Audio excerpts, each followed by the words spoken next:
Welcome to Before I Go, the podcast for before I leave this earth. Not that I'm going to die soon. I don't plan on dying soon. That definitely doesn't come across right.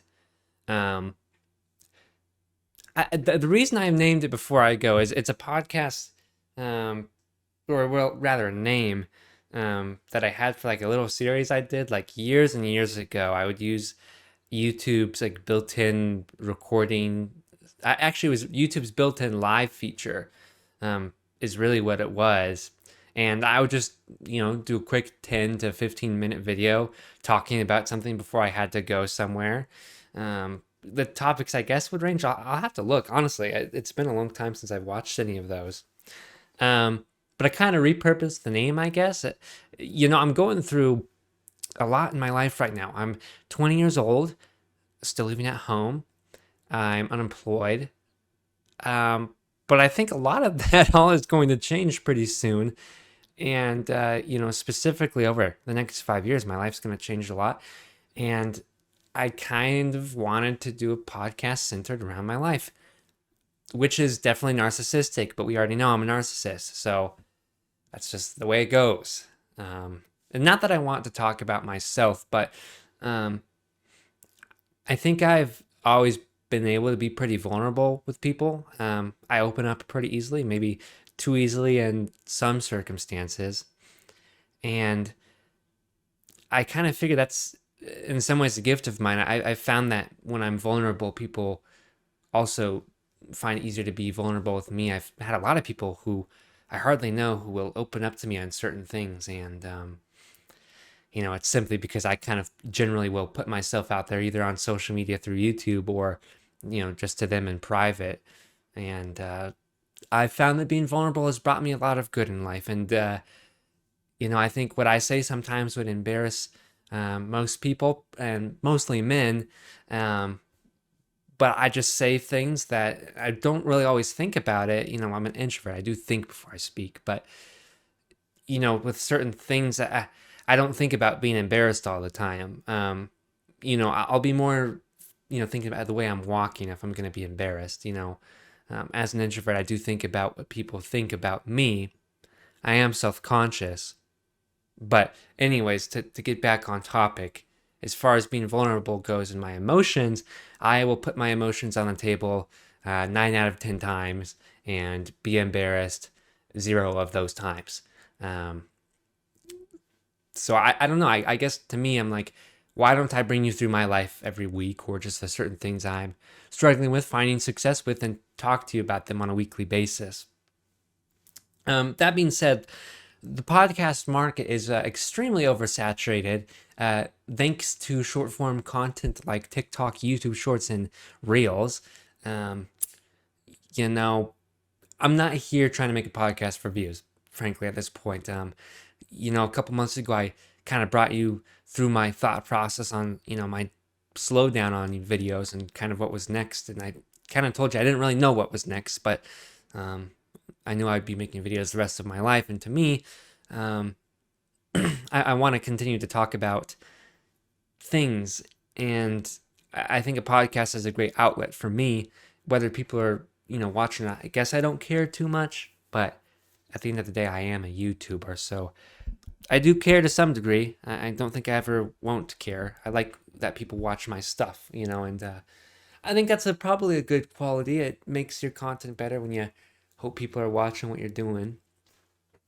My hair's still growing very long here. I don't know if I've cut it since last video. I think I have, maybe once, but not much. Really more of a general shape up. But yeah, that's kind of just the general outlook on the podcast here. Um, just something I'm doing for fun. And we're back. Those are the joys of living at home. Constant interruptions. But I've been doing it all my life, living at home all my life. So content, I don't know. I hate calling it content, but it is. I mean, it's not. What is it? It's content. What's podcast?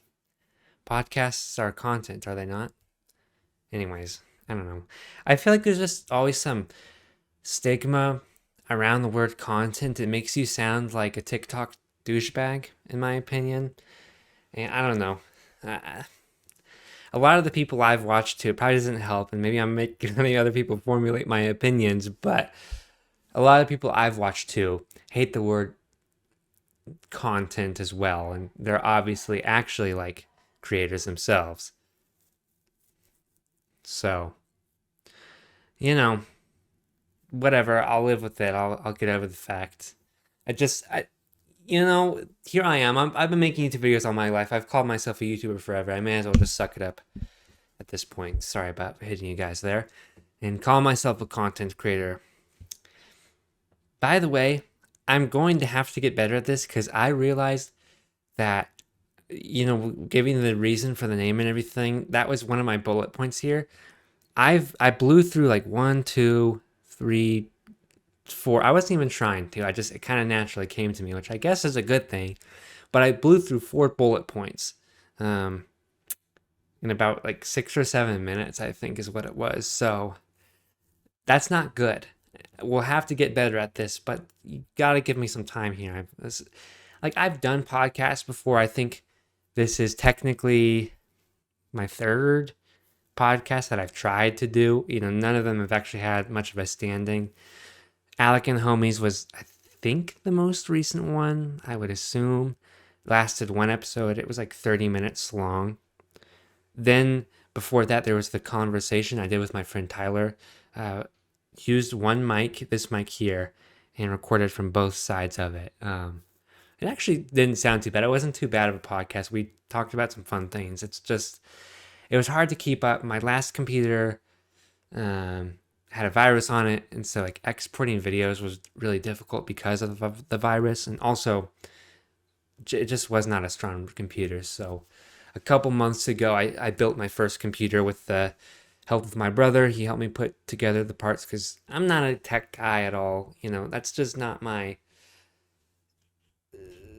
something I'm good at. Here we go, another interruption. My cat wants in. She left. You see, the benefit of a podcast is you don't have to make a lot of cuts if you don't want to, especially if you're a solo podcast, and just doing something for fun, You don't need multiple camera angles, but here we are. Already have made a bunch of cuts here because of the interruptions, so we'll just rock and roll with it, I guess. It is what it is. Before, I totally would have let this get to me, and I'm kind of letting it get to me a bit now, which I think is understandable to, at least some degree. Like, it's a bit annoying because then you lose your track of thought. Like, I don't even remember what I was just talking about at all. So I'm going to go back right now and just make another cut so I remember what the heck I was talking about. Okay, so remember what I was talking about. My computer, building a computer. Probably didn't need to go back. Probably could have moved on from that conversation topic, but nothing we can do. Just this. It's been a chaotic first episode in some ways, but it is what it is at this point. Also, I go back. I look at myself. What's going on? I take a lot of pride in brushing my teeth as of late. Before, a few years ago, not very good about brushing my teeth. Not very good at, doing it twice a day for very long at all. But then I went to the dentist and they're like, dude, 2 minutes every time. And I think a lot of people are like, if you brush your teeth for 2 minutes, that's pretty crazy. But I do it. I do it now. I brush for 2 minutes, and I get the sides. I don't just, because there are some people, maybe it's like a swagger thing where they're like purposely like miss a tooth or two and like really let it get yellow. But the rest are like nice, not pearly whites, but nice and white comparatively. But what's going on? I'm like, look at that. Do you see what I'm seeing? Are they? I feel like they're more yellow here than they are up here. Whatever, dude. I try, man. I try. I'd be the type of person to definitely like get a few cosmetic things. Not like, but nothing Botox. The wrinkles, they'll come. I can already see. These guys will eventually be prominent. I'm pretty lucky here. I'll eventually get these more so, but other than that, like, I don't think here will be too bad. Just up there and there. I can make a good estimate of what I'll look like as a bald guy. That hair recession, it's like, let's see. Wait, wrong side. It's not too bad, really. I think I've seen worse at my age. I've seen better as well, but I can't be too disappointed with it. It definitely used to be better. I can tell you that right now. And I lose a lot of hair in the shower. I really do. But part of that is because my hair is so long. And, but it's not long enough to like get caught up in itself, really. And really, the most hair comes out when I like shampoo and condition it, which you're not supposed to do every day. Learned that one thanks to my girlfriend. Learned a lot of things. Learned how to wear lotion so I'm not so dry anymore. That was an awesome hack. Having a girlfriend is really great in a number of ways because I'm like, oh, yeah, maybe I should just get over myself and wear lotion because I hated lotion before because of how it felt. And now I'm over it. I don't care. It's fine. It feels great. If I don't have lotion, then I feel whack. I just pushed through it. And now I know how to dress myself a bit better. I, the shirt is not a good example, just the white t shirt, but got a chain on. I'm still wearing these though. If you've been a long time viewer, which you probably haven't, been wearing this pink one there since I was in October 7th grade year. So I would be almost a 14th. So it's almost been 7 years. Probably in about 2 weeks, it'll be 7 years. So, you know, I'm out here, dude. I'm trying. I'm doing my best. I'm trying to just, you know, live it up out here, chilling. You know me. You know. I'm not sure what I'm doing, man. I'm on one right now. Let's hop back to my computer because I want to talk about my computer because I am proud of it. It looks nice. It performs well. I paid for it all myself.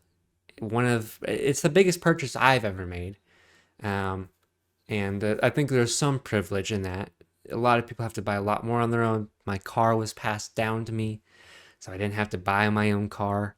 Um, I don't have a car payment. I have an insurance payment, of course, but um, you know, there's some privilege in that. But the computer, I think I paid about $1,200 for it. Um, built, each built it all myself, so it wasn't buying a pre-built computer because I've always heard that's looked down upon and just kind of a waste of your money. Um, so I built this thing kind of myself. My brother helped me put the parts together. My girlfriend's dad and brother helped me set it up. Um, so it's been great. I haven't forked out the cash for a Windows key yet, and so if you don't know, um, I guess I can pop it up and post right now what it looks like. Basically, in the bottom right, that's the bottom left for you. In the bottom right of the screen, um, essentially there's just an activate Windows like I forget what it's called, like watermark, I guess, partially transparent, and it's pretty annoying. Like when you have a computer before that doesn't have that, and I tried ripping the key from my last computer, but the type of key it is, I can't like take it off. So, anyways, it's just like eternally there, and sometimes it's not there. It's obviously pretty annoying. I'll get rid of it now. It's pretty annoying, but then it's like you become blind to it because I was like, is it still there? And I looked, I'm like, I guess it is. It's you give it some time and it's not you look at it and you're like it's basically $200 to get rid of that. Like you can still personalize your like computer. Like I was able to still have like a desktop background, um, which is like a Star Wars background. So you pay $200 to remove the activate Windows key, which is so stupid. It's like I can't even believe people pay for that. What's the point of paying for a key? I don't get it. Anyways, back to the computer. Built it. This thing's a tank. First big purchase I made. I saved up for it for a while. I went about it methodically. I could have bought it all at once. I had the money at the time, and not anymore, to buy it all at once. Um, but I felt like that was kind of stupid in case anything like real bad happened or anything like that. I naturally do my best to save money when I'm working. When I'm not working, I definitely do my best to save that money. Don't keep going up. I keep going down. Um, but I bought it in like 3 or 4 installments. I was like, I'll buy the graphics card and the fans now, and the next time I'll buy the CPU and the motherboard, and then I'll buy the case and that. And it's a great computer. It's a tank. It's an absolute beast. It's pretty interesting. I was trying to stop touching my face. It's hard for me not to touch the beard, which is just such an immature thing to do. I'm like, oh, look at me, I got a beard now. I can feel the beard, but it's largely because the beard is itchy. It's itchy. It's not a fun thing to have. I'm not touching it because I'm so full of myself and my terrible beard. I mean, look at that, dude. It's not a beard. What is it? I don't know, but it's not a beard. It's some half trash looking thing. Now, do I still look good? Of course I do. I'm a good looking guy. All right. I'm a good looking guy. So, of course it looks good. But I'm a good looking guy. Anything looks good on me. So, I could have white hair and I'd still look good. So, anyways, we'll move on from the narcissism.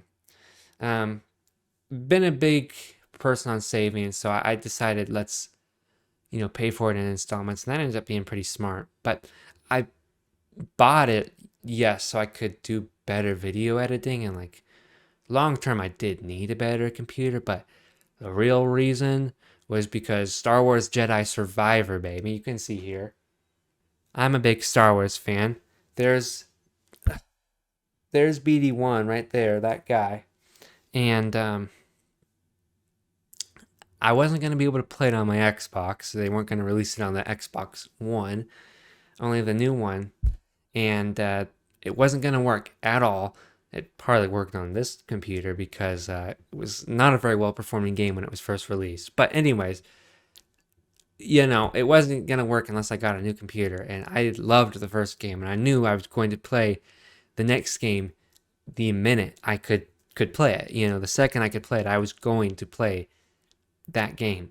And so I largely built the computer so that I could play the game when it came out. I think I bought my first pieces for the computer in January. I got done with it about early March or so.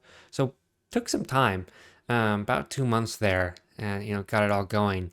And then waited, another essentially 2-3 months, and I was up and rolling with Star Wars Jedi Survivor, and I don't regret it. I in some ways feel like I paid over $1,200 to play a Star Wars video game, so I'll stick by that. That's why I'll say I'm a big Star Wars fan. Is that was a big factor in me buying my first computer. But yeah, I mean, first big purchase, it's one of those things to me where I am proud of it, because I'm like, hey, I did save up for this. I worked my butt off. I went about it smart. I wasn't impatient with it, and that made me feel good.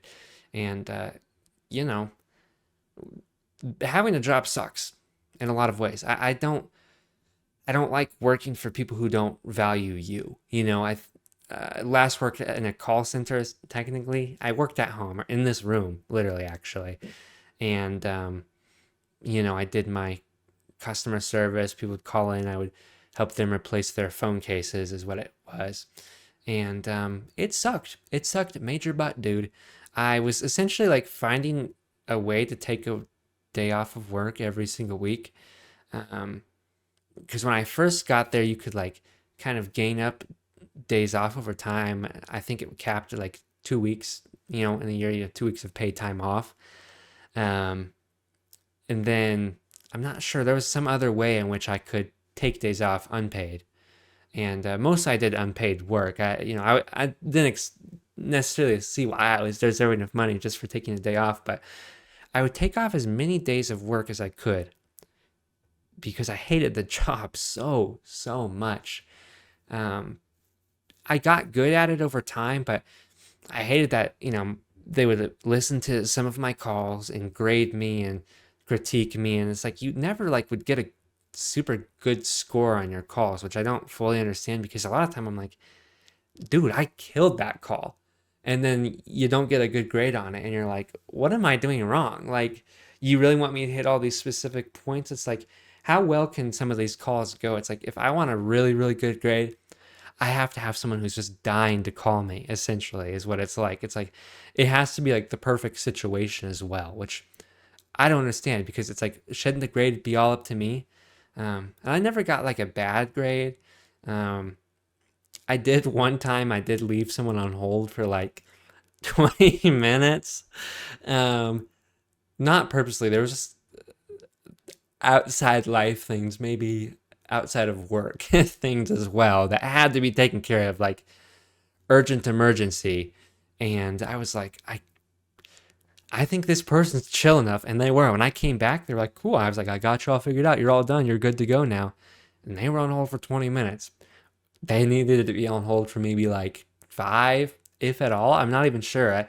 I basically had a call come in from my personal life where I had to put someone else on hold. Anyways, it was a tough job. It's not fun because it was like the same thing every day, all by myself, all day long. And a large part of my job was like clock in 9 a.m. I'd be done with work at 3:30 p.m., 30-minute lunch.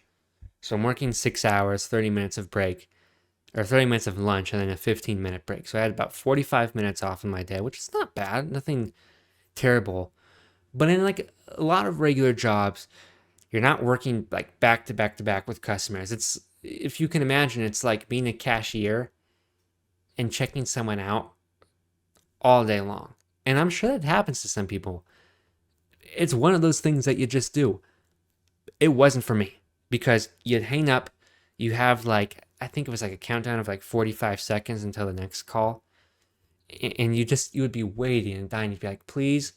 It was two things. You were either an idle, which means you're waiting for a call, or right away the call would pop up. You'd hear the noise and you'd be like, oh, every time, every time you're hoping to get idle. So you just have like some extra time. Oh, there goes the camera.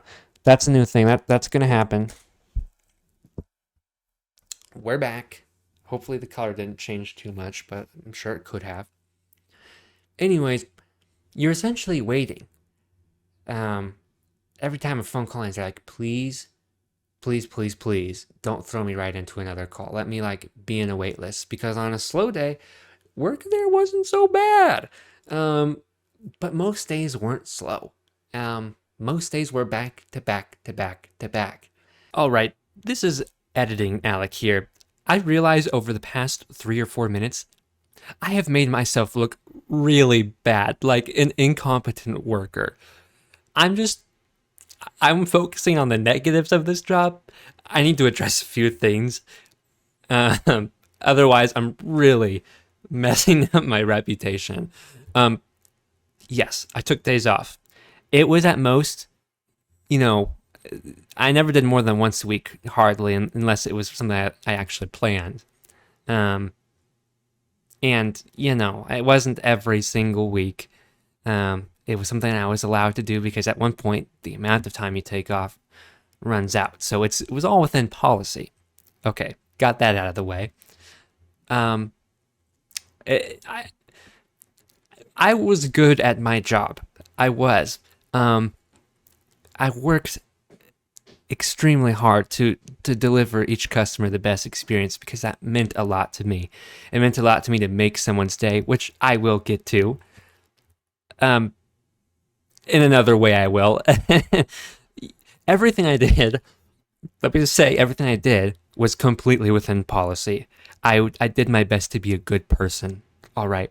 I don't like back to back to back. I don't think that's a bad thing. And I didn't like it, but I was good at it.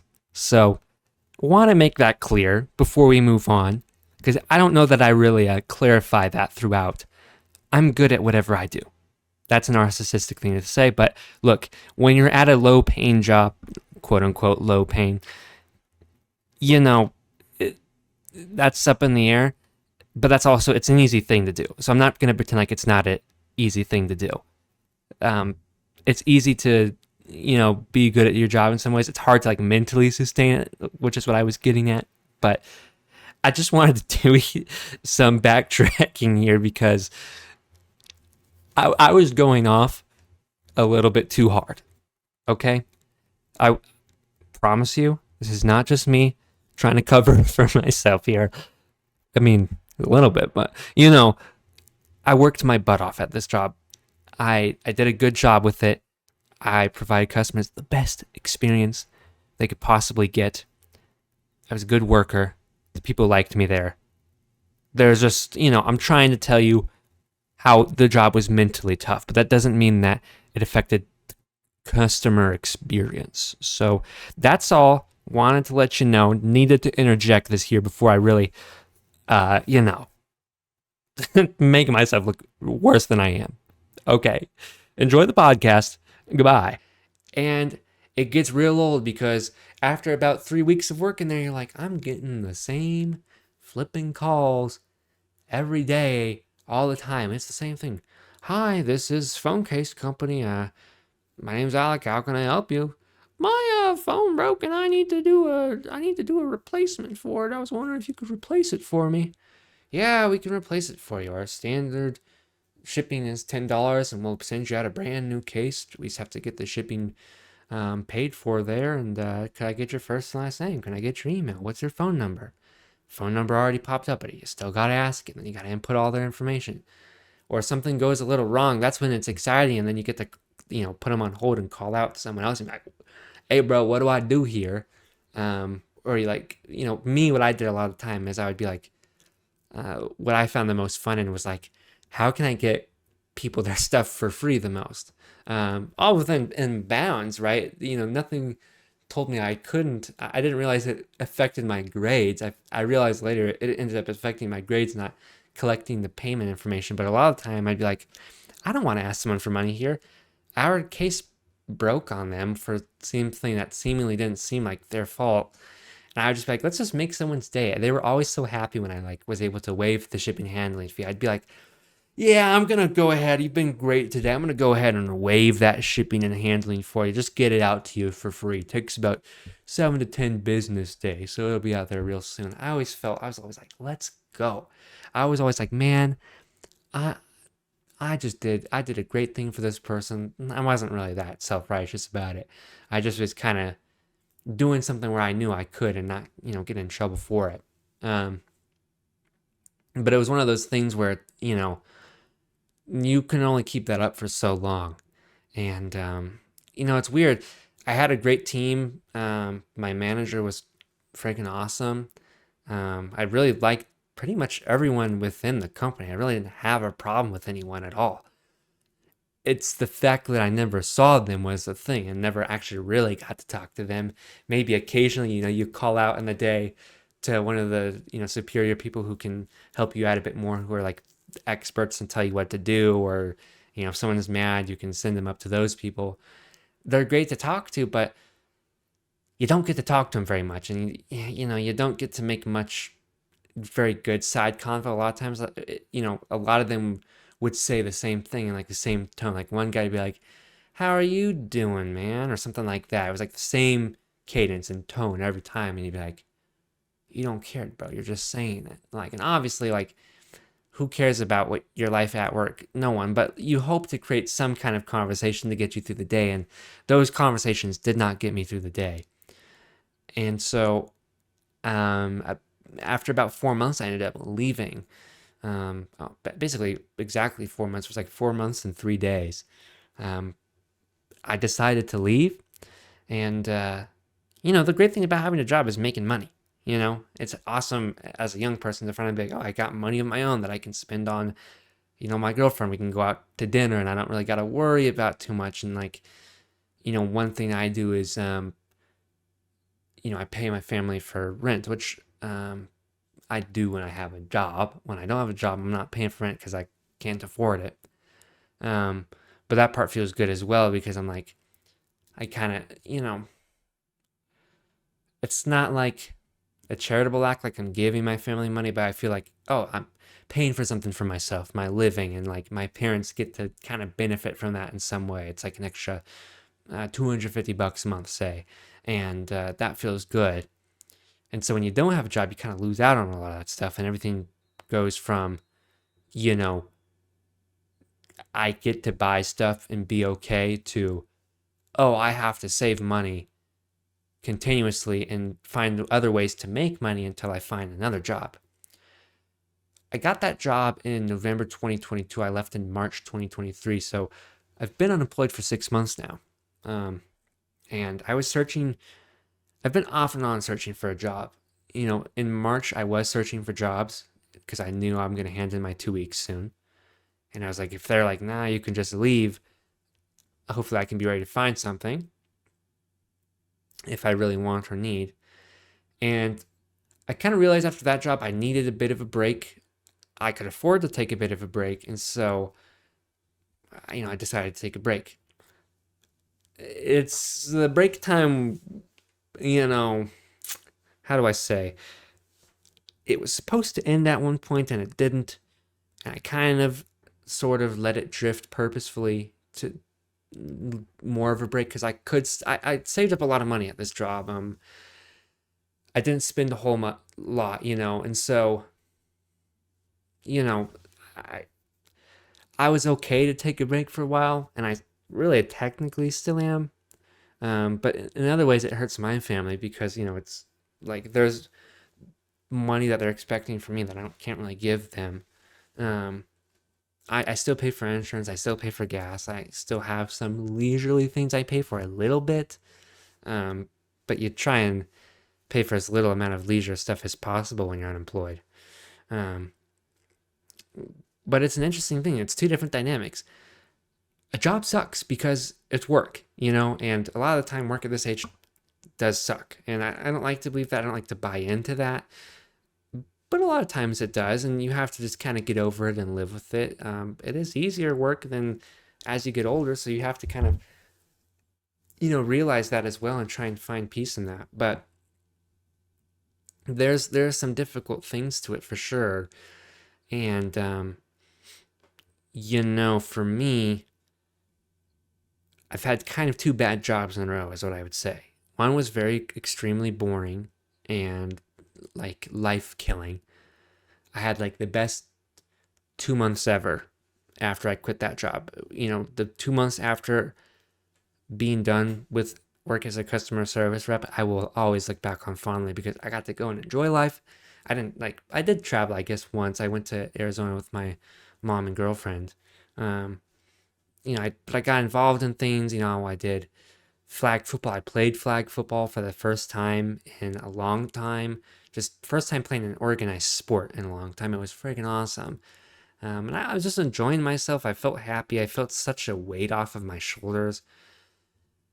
But then going into the summer, kind of like almost really like once I got done playing, it's funny to say, but like timeline wise, really, once I got done playing Star Wars Jedi Survivor, I finished the game, right? Or like heading into like late May, June, up until now, I wouldn't say things have like constantly gone downhill. I've had great times, but I have been off and on searching for jobs and I've purposely slowed it down for sure. But now I'm like, man, it's not very fun not having a job because a lot of your like outside stressors are like coming from like, okay, I gotta keep this money and like hold on for as long as I can. I'm down to like $200 or $300 in my account now, somewhere in that range. And you're like, man, I kind of like do stuff for my girlfriend. I want to buy things. I'm like looking at things like, oh, I want to buy that. There's a lot of fun in having a job because you get to buy things. It's fun to be a part of the economy and buy things. And oh, I want to save for when I move to Georgia. And, when you're not in college, working is something you should probably take up. And so there's a lot of stress from that as well in my life right now. And it's definitely one of my current struggles. It's money, you know what I mean? Which I don't want. I've grown up my life worrying about money. I come from a good family, raised well, not a poor family, average American middle class family.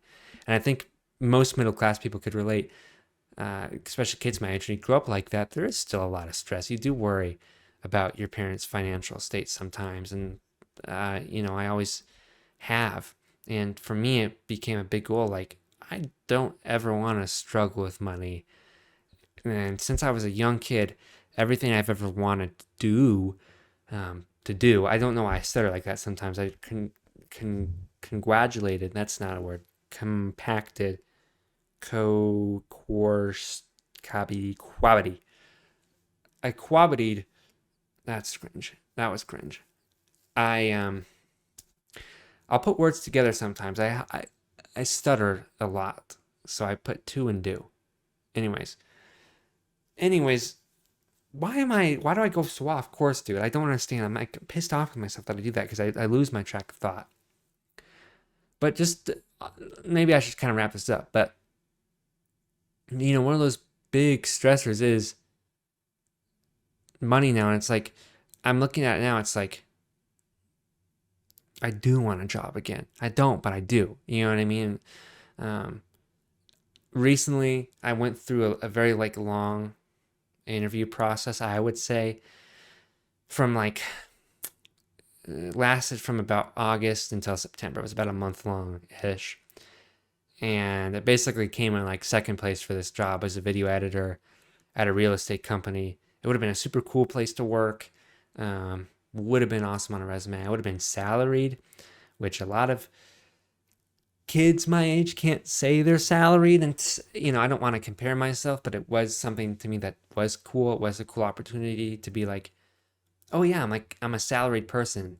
There would have been like 40,000 a year, which is not great at all. I kind of averaged it out, and I was like, that's like about $18 an hour. I think it was like a little bit less for the hours a week it would have been. But at the same time, like, hey, $18 an hour ain't bad. And as a video editor, like, that's something I'm good at. So it was tough. And they basically, like, told me it was like, it was you who's someone who's young and inexperienced versus an older person who was more experienced. They went with the older, more experienced guy, which I'll be honest, I think they should have gone with me. But it was a tough thing. And, I fell in love with the job. Everything, every bullet point, I was like, man, this job is like for me. And I was like, how could this job not be for me? And so I worked my butt off. It was constantly contacting the company. I walked in one day, walked in with my resume, got a phone interview. It was like an hour-long phone interview. They called me back again a little later. I went in for an in-person interview, met with the head marketing guy, had a pretty sizable interview in there. I felt good about it. And, I ended up rolling out of bed one morning actually to look over at an email that said we decided to go with the other guy. And it sucked. It absolutely sucked. And it's definitely negatively affected me since. But, my dad specifically was like, you got two ways you can react to this. You can react and be super disappointed and be down and let it slow you down. Or you can hop back up, bounce back, and show them, why they were wrong. Show yourself why they were wrong. And, I'd say the first few days were like, yeah, I kind of did let it slow me down. But ever since, I'm like, yeah, I'm like, it's whatever, dude. Like, I'm going to go on and do something special. And there is some motivation in that. Not that they have to see what I do, but I can be like, yeah, like, you always hear as an American, like the story of Michael Jordan being cut from his high school basketball team goes on to be in the topic of the greatest basketball player ever. And I won't get into that topic. I don't know. It's definitely between him and LeBron. Both of them as people are questionable, I would say. But if I had to choose, I grew up with LeBron. So maybe LeBron? I don't know. Anyways, you hear that story and you're like, yeah, kind of same thing, not chosen for this job, goes on to do something else. Now it's time to go on and do something else even bigger. So it's been tough, being unemployed as a kid at this age is tough. You're not in college. You're trying to make something work for yourself. You do think about, hey, what does my girlfriend's parents think about this? I know they want to see someone who's taking control of their life, and I think they do. But, come on, wouldn't blame them if there's some concern there. I would be concerned. You know, you want a job at this point, because it's more than just, oh, I need money. It's, oh, like I need to provide a future for myself and my future family. I need to, you know, make some type of life and living and structure for myself as I get older. I'm almost 21 now. I would say I remember just turning 18. It feels just like yesterday, and I guarantee you how quickly it's going to come up. It's going to be crazy. It's going to be so quick. Where I'm 21, and that's like there's 18 you turn an adult, and then 21 it's like you're an adult. And yeah, no, I can't. I smile, but it's super freaking stressful, dude. It's so stressful because you think about what other people think about you. It's hard not to. And you think about like what you think of you, and you're like, how am I gonna make this crap work, dude? I don't know. I don't know. I don't know. And that's the scary part. I don't know. I have a plan. I have some plan of what's going to happen, but will it all work out? I don't know. I just got to put it in God's hands and pray about it and work my butt off on it. But it's a scary thing, and um,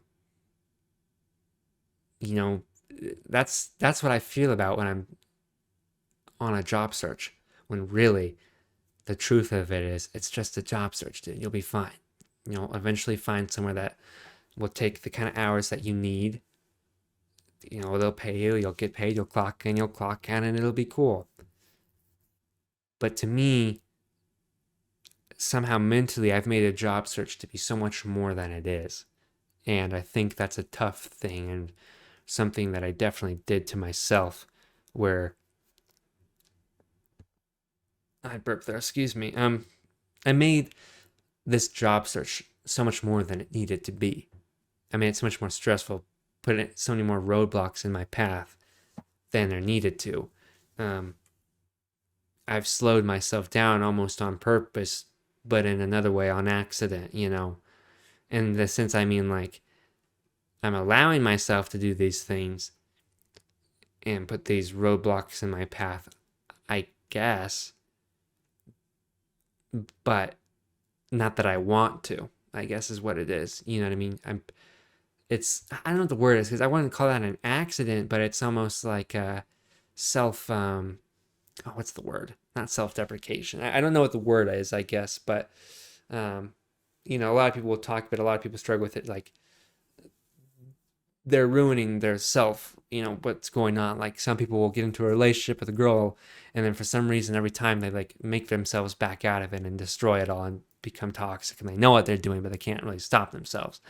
I feel like in some ways I do that with this job search. But it's been a hard thing. I think a lot's ramping up for me. I hope, I have an interview. Today's Wednesday. I have an interview on Friday at Sprouts Farmers Market. And then I have another interview as a video editor, actually, which makes me feel good. In about 5 or 6 days or so. And then I have another interview as a social media manager for a company. And so, I do feel good about that, because I'm like taking control. I'm trying to do something. It's been hard. Like, there's a lot of jobs out there where I'm like, man, this stuff sucks. I don't want to work here. Or these jobs would never align with my schedule, with what I need. Because I'm kind of the person who needs like the general like 9 to 5 time frame of things. I need to fit in there because, everyone I know and get to like be around and do things with everything they do takes place after those hours, because they're doing things as well. So if I do things at night, I don't get to see the people I want to see, like my girlfriend or other, activities. Like, I coach right now, and that's about to end. But then that's why I need that. So, it'll work itself out. It will. But it's been a tough thing, and the job search is not a fun thing. It absolutely isn't. Quitting a job is great for about a month, 2 if you're lucky, and then it sucks again. Then it really sucks again, because all your money's gone. All your money's gone. That's a big part of it. And just watching it deplete, having to watch how you spend your money stopping yourself from spending things that you may have spent your money on before sucks. So I do get excited a little bit talking about it because I'm like, man, I can't wait to have an income again and like do things. I like spending money on my girlfriend. It gives me a lot of joy. One of my love languages is definitely gift giving and receiving. I love receiving gifts. I love giving gifts. And to me, a lot of times it's like, let's go get food, or, I want to get you this stuffed animal. Like, they're just things that make me very, very happy and bring me a sense of joy in my life. And so I haven't been able to like do that nearly as much now for quite some time, really. And it makes me feel bad too, because I like doing it. And also, you look at it like, I can only go so much longer before there actually is nothing in that account anymore. I don't think I'll get there. I have little things that I do on the side, so I should be employed within a few episodes. I really should. And if I'm not, you'll see it in my eyes, maybe. But we'll move on from the job talk now. That actually wasn't one of my bullet points, but I do think it was something good to talk about, and naturally that came about for me. It is a huge part of my life right now. I wake up every day and I think about work, which is more work than work itself, and I hate that. It's such a stressful mental strain. And so I'm walking you through my life on this podcast, what's going on. I'm sorry if that was a bit unorganized in some senses. It was like a bit of a long rant, but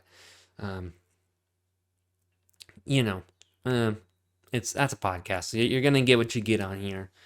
I'll bring you through a couple of other things like recently that I'm struggling with. I promise you this podcast won't all be negative, but I do want to give you a good layout of where I am in life right now, and some things. I'll go over them relatively quickly, but I do want to talk about them because I think it's important. Especially looking back on it, episode 1 to like a year from now, episode 52. If I can keep up every week, which I don't see why not. It's just a podcast. Anyways, one of the big things I've been struggling with lately is being present, living in the moment, not like letting my mind flutter off while I'm in like a certain situation. I think I've done a good job today of being in the moment, but I don't really see anything around me. I feel like I'm kind of like floating here, but that works in the sense of a podcast. You know what I mean? Like, I see everything here right now, but I am talking to you. I'm thinking about things. I'm here knowing that I'm doing a podcast.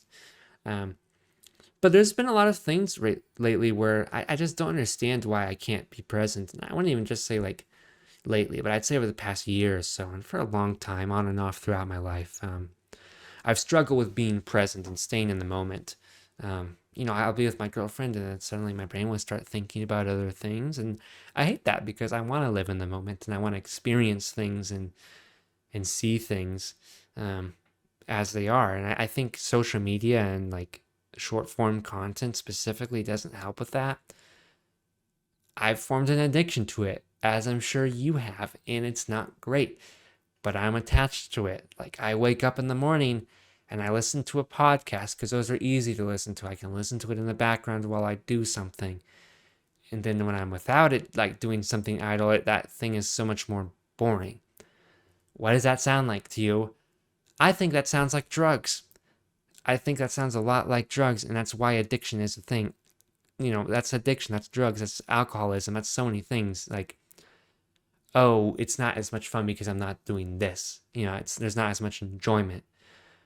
Like a lot of drug addicts will talk about like I was like a receiver from Buffalo University of all things, the Bulls.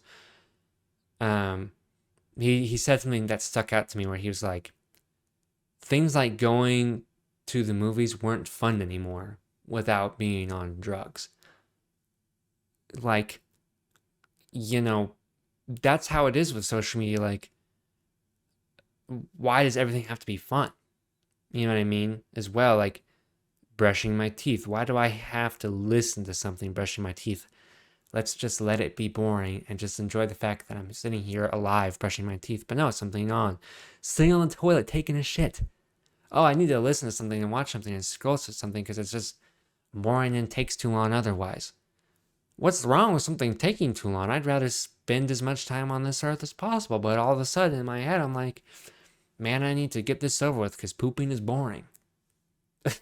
Like, seriously, a lot of things. Driving in the car on a long trip, that's a bit more understandable. It's something we've done for a long time, whatever. And you listen to music. I don't watch things. I don't stimulate. I don't do that. I don't. I'm not. I don't. At a stoplight, pull up my Instagram and scroll through that. I might be speaking to someone here just a little bit, but yeah, I can't blame anyone for it. It's not like a personality thing. I'm like, oh, that's a negative trait of you. I don't like that. And how could I blame you? I get it because driving sucks. One, it is kind of boring sometimes, I guess, but social media has trained you to do that. So I think it's a big reason for it. I've really strongly considered like I should get like a smartphone. I'll look at something right now. I've just been kind of curious. Like, what's a smartphone? It has the you know bare minimum on it. Bare minimum smartphone. Here we go. $300. The light phone. Uh, it should just have the basic things on it. But I watch a lot of things and I'm like, man, it would be great to just have a phone that like I want to be able to take pictures. That's an awesome thing. It's one of the best things about having a phone is like getting to take pictures, and that can take you out of the moment because when you're in the moment, sometimes you think, oh, let's take a picture and like savor this moment, which you don't always need to do. Sometimes you should just live in the moment. Um, there is that, I guess. But I'd like it if I could just text when I need to text, call when I need to call, and take a picture when I need to take a picture. And that's it. That is it. That is all I need to do. That's all I want to do. I do not want to pull up my phone and go look at the news or the sports news or Instagram or Snapchat or any of that. But I do it anyways. Oh, well, you can just delete YouTube and Instagram and Snapchat. Well, Google Chrome's on my phone and I can still watch YouTube on there. That's what I do now. Should probably just have the YouTube app. I just delete the YouTube app so I don't scroll through shorts because scrolling through shorts, let me tell you, on Google Chrome on YouTube is impossible and it sucks. And I'm glad it does. But it's one of the things I've been struggling with and I want to continue to get better at. I want to go to therapy. I do. And it's something I'll end up doing pretty soon. I think it'll be a really good thing for me and help me work through that part of my life because I want to live in the moment more and not. I feel like I'll even like right now I'm like blurring my eyes. I don't know if you can tell. Not blurred, blurred, not blurred, blurred. I'm not sure if you can see. I feel like I go like slightly cross-eyed to do it. Anyways, I do that a lot and like disassociate. I'm like disassociating like a lot of the time and it's not a good thing. And at least I'm aware of it, but it's really hard for me to stop. So that's been one of the big things to kind of tie it in. I recently watched a movie called American Beauty. It's a great movie. It's like it has to be like top 20 all time for me. It's it's so good. It's like total like American life, like modern American like corporate work hard style life. Like how do you get out of that? How do you end up like living your life again and not getting stuck in like um, the loop of things, whether it's work or at home. The premise is like a guy, 40 years old, wife, doesn't get along with his wife. His wife's a certain way, wants him to be this way. Work wants him to do this. Daughter doesn't like him. He goes on to say in the film, like, I feel like I've been in a coma for, 20 years, 40 years old since I was like 20 years old, basically. It's like the gist of what he's saying. Um, and that was super um, interesting to me. And basically, the film, it's very out there in some ways, I guess, but it's funny and it's makes you think. Um, but it's kind of about him getting out of that and like finding his life in a different way. The beautiful part about the film is that he says in the very beginning, he says essentially what he said. I won't say exactly what he says, but he's like, at the end of this film, I'm going to be dead. Is the gist of it. And so that and you're like, you gave me the ending to the movie, dude. Like, kind of spoiled it for me. But he, that's not the point. It's a different movie, and I look at the movie in a lot of ways. It's like, how do you live in the present and just let life flow through you? I want to read you a poem from the film. I won't tell you where in the film, but it's very good. So here's the poem. I guess I could be pretty pissed off about what happened to me. but it's hard to stay mad when there's so much beauty in the world. Sometimes I feel like I'm seeing it all at once, and it's too much. My heart fills up like a balloon that's about to burst. And then I remember to relax and stop trying to hold on to it. And then it flows through me like rain. And I can't feel anything but gratitude for every single moment of my stupid little life. You have no idea what I'm talking about, I'm sure. But don't worry, you will someday. I love this poem, dude. I love it so much. It's really more of an ending monologue, I guess. But it's really, really good.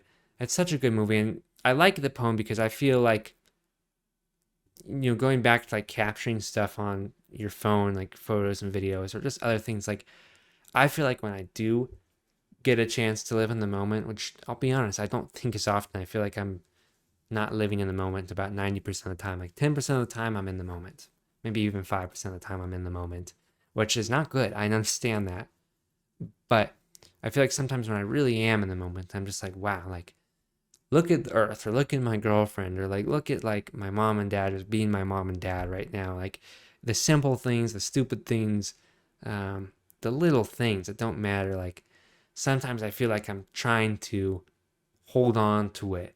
And just like, oh, it's gonna slip away. This moment won't last forever. But when you let those moments go and you just let life be life and realize you can't really control what life is, it does make things a lot easier. And I do feel like this film helped me live in the moment more and like find a way to like start moving, or I should say living more in the moment.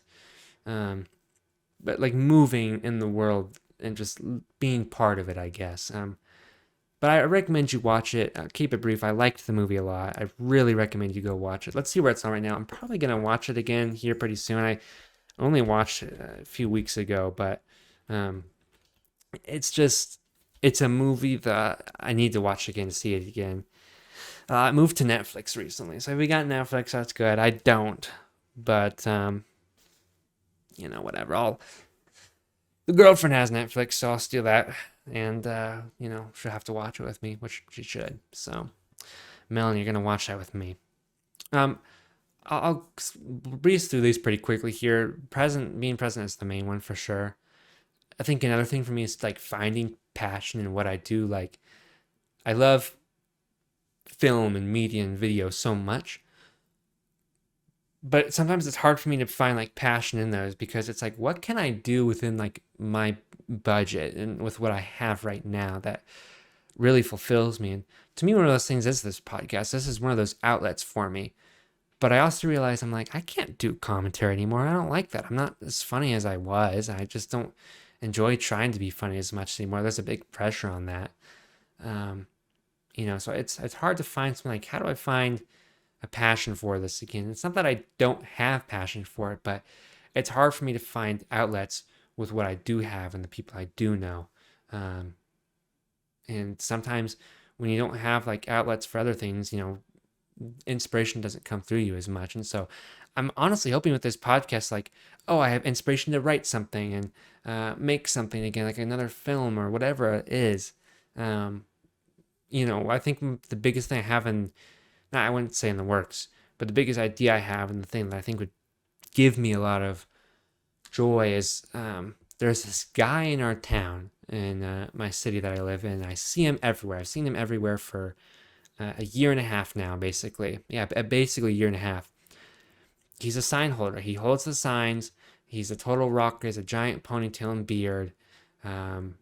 Big dude, like 6'2", 200 plus pounds, something like that. He's a big guy. And I want to interview him because I'm like, everyone in the city knows this guy. You have to, if you haven't seen this guy standing on a corner holding a sign, you have to be crazy. So I've just been so interested in him and I got to interview him. So that's like the big thing. And that's one of those things where I need to do it and just attack it. And that leads to my next thing. It's finding true drive to do those things. Where did the drive go? Why am I not just attacking it? I don't know. It's not because I don't love it. I don't know why. Some parts about it are hard and those stop me from doing it. I think a lot of it is I'm not like fond of taking risks. I hate being embarrassed, and I hate like the anticipation of doing something. Like, oh, this is so freaking nerve wracking. It's like, dude, just do it. Just get it all planned out, and then once it's planned out, it'd be a total waste to not do it. So then you just force yourself to do it. It's just like, just do it. So that's one of my biggest struggles, is like finding that drive and attacking it. Which leads to another thing. I get stuck in a cycle. I live it in a certain way. I'm unemployed.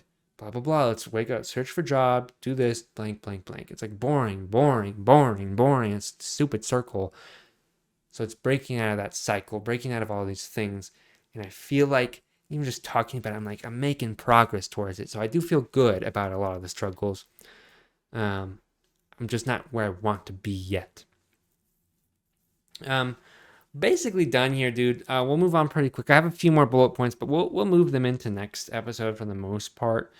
You know, I want to talk about maybe one more thing here. I think I found one that I do want to talk about. One or the other here. I think we'll do this one. Because I think the other one might be a good one to start out next episode with. I'll highlight it just so I don't forget it. I had two options. I'll tell you what I was going to do. The choices for our topic of convo here were finding love but not friends, and then the difficult thing about being boring. I want to talk to you about the difficult thing about being boring. That's an interesting topic that I don't think takes too long to talk about, but it is interesting. I'm not a very exciting person in a lot of ways if you're just to look at what I do on a day-to-day basis and the things that I do. I don't really travel. Can't really afford to travel a lot is one thing, but there's certain things I don't do. I don't have a friend group, really. I have my girlfriend Melanie, my friend Jimbo, and my family, essentially. And I have other friends and whatnot, but just don't talk with them as much. Those are the people I have the most contact with. And even Jimbo, I don't talk with him a ton these days, just to be honest with you. And so, there's a tough thing in that. Because you wonder, am I doing it wrong? Like, I don't drink, I don't go to parties. Not that there's any parties for me to really go to that I could find, because I don't have people who, I guess, would invite me to parties. I don't know how that works, really. But, I don't really have a way to go to any parties. I'm not drinking, I'm not doing drugs. My girlfriend and I live a pretty casual lifestyle. I'm happy with our lifestyle in a lot of ways.